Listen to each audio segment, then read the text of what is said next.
Okay. If at all వాళ్ళు వద్దు అన్నారు. మీరు వాళ్ళ మాట విని నా ఇష్టం కాకుండా అని చెప్పేసి ఒకవేళ యాక్టర్ అవ్వకుండా ఉంటే గనక ఏం చేస్తూ ఉంటారు ఇప్పుడు? ఇంపాసిబుల్. అంత నేను గుడ్డో బ్యాడో నాకు ఒకటి చేయాలనుకుంటే నేను ఎవరి మాట విన్ను.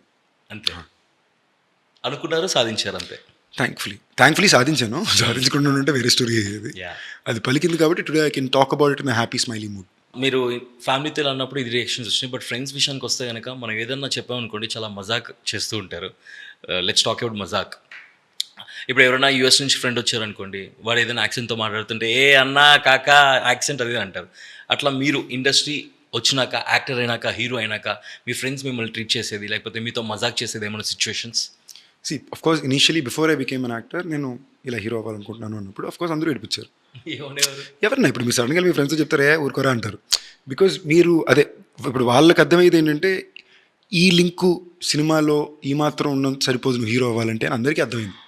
It is basic common sense. So it's very different approach. అంటే it's very struggle driven process. Unless నీ కోసం ఎవరైనా డబ్బులు పెట్టు ఒక లాంచ్ ఫిల్మ్ ప్రొడ్యూస్ చేయడానికి రెడీగా ఉంటే తప్ప for you to be able to get a film which is backed on you and quality film రావడానికి చాలా టఫ్. అంత ఈజీగా రాదు. రైట్. సో అఫ్కోర్స్ నేను ఫ్రెండ్స్తో చెప్పినా కూడా వాళ్ళు జోక్ అనుకుంటారు, ఊరుకోరా హీరో అయిపోతారంట. బట్ అది జరిగిన తర్వాత of course they all came back with lot of love with pleasant surprise. అది కాకుండా మా closer friends today who are also actors a part of films outside ర్యాండమ్గా గడిపించుకుంటాం తప్ప దాని గురించి పెద్ద ఏముండదు. ఓకే. అంటే చిన్నప్పుడు అందరూ పెళ్ళి అయిపోయిన వాళ్ళని ఒక్కడే కాదు కదా, నేను ఏడిపించినా ఎక్కువ ఉంటుంది. ఇప్పుడు వాళ్ళని నైస్. చిన్నప్పుడు చాలా చీటింగ్స్ అయితే ఖచ్చితంగా జరిగి ఉంటాయి కదా. సో ఇఫ్ వీ రీకలెక్ట్ మీరు చేసిన చీటింగ్స్ విషయానికి వస్తే కనుక స్కూల్లో కానీ, కాలేజెస్లో కానీ, రియల్ లైఫ్లో కానీ ఎలాంటి kind of to cheating? Be very very honest, నేను కాపీ కొట్టడాన్ని దాటి పెద్ద చీటింగ్ ఎప్పుడు చేసింది లేదు. అంతే. స్కూల్లో కూడా స్కూల్లో బంక్ కొట్టినా కూడా ఇంటికి చెప్పాక బంక్ కొట్టేవాడిని. సో నేను ఎంత ఎక్స్ట్రీమ్గా ఎప్పుడైనా చేసింది లేదు. అండ్ నేను ఏమన్నా ఒకటి చేయాలనుకున్నప్పుడు నాకు అంత ఎక్స్ట్రీమ్ ఎదుర్పు కూడా ఇంటి నుంచి ఎప్పుడు వచ్చింది లేదు. ఎక్సెప్ట్ సినిమాల్లోకి రావాలి అనుకుంటున్నాననే ఒక టైంలో తప్ప పెద్ద ఎదుర్పు నాకు ఎప్పుడు దేనికి పెద్ద ఇచ్చింది లేదు. నేను అంత ఎక్స్ట్రీమ్ నేను చేసింది కూడా లేదు.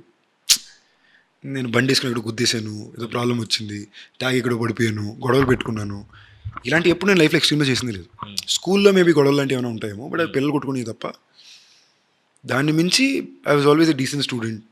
పెద్ద బ్యాడ్ నేమ్ ఇప్పుడు నా వల్ల ఏం లేదు. సో వాళ్ళకి అలాంటి ఇబ్బందులు ఏం లేవు, కొద్దిగా అల్లరి ఎక్కువ ఉండేదేమో తప్ప. సో నాకు అంత స్కూల్లో చీట్ చేసిన టైప్ మెమరీ పెద్ద ఏం లేదు. కాపీ కొట్టడం ఏమైనా ఉంటుందేమో, అంతే. కాపీ కూడా చిట్లు తీసుకెళ్ళడం, బిట్లు పెట్టడం, కొత్త కొత్త ఇన్నోవేటివ్ ఐడియాలు కనిపెట్టడం, దానికోసం దాటి పెద్ద చీటింగ్ ఏమీ లేదు.